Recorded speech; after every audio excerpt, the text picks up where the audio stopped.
Ja, vi skal tale om det subglaciale miljø, og her der ser vi en gletsjer, og for en gletsjer den kan blive dannet, det sker i bunden af gletsjeren, og så på den måde der former det landskabet, og det er fordi at den fremadskridende is, der kommer her, den transporterer materialet med sig, og på den måde så slider og knuser den det underliggende materiale.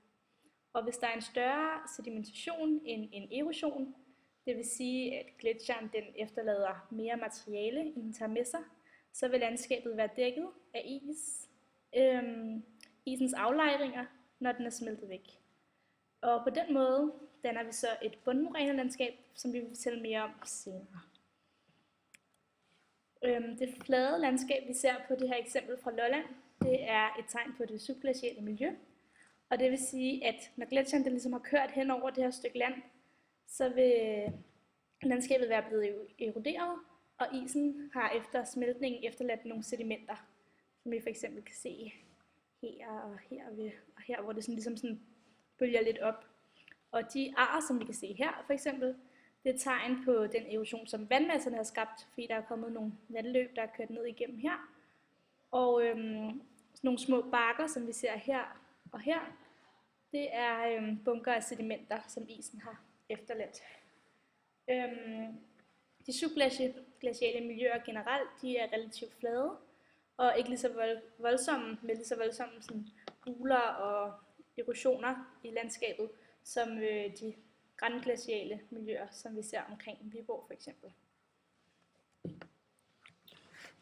Der hvor gletsjerens sedimentation er større end erosion, vil gletsjeren efterlade bundmorænelandskab.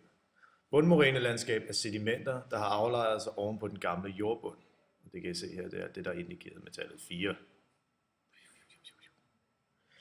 Når gletsjeren er smeltet bort, materialet i bundmorænelandskab består af en masse sand, sten, grus og ler. Dette kaldes for bundtil.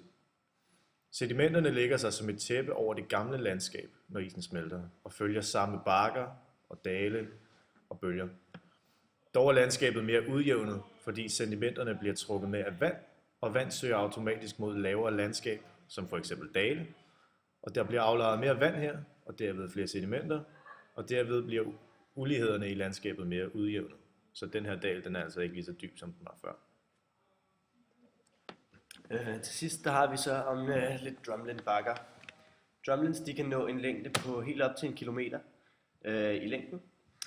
I bredden der kan de nå op på en længde på omkring 500 meter, og højden lige omkring 50 meter.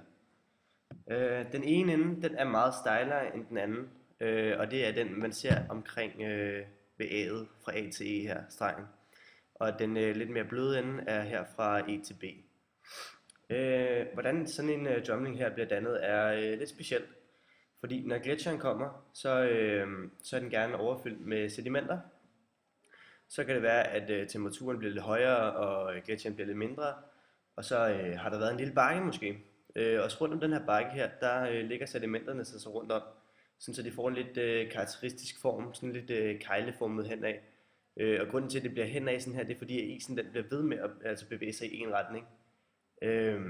Som vi ser på diagrammet her, der kan man så se, at det er et eksempel på, hvor gletsjeren er kommet fra venstre til højre. Gletsjeren er altså kommet herfra og har skubbet sedimenterne hernede af, og det er derfor, at man får det her meget høje punkt her og meget stejle nedad her, fordi det her er de første sedimenter ligesom kommet, og så er de blevet skubbet længere og længere ud af hernede til, ligesom man ser ned på billedet også, at den ligesom flader mere og mere ud.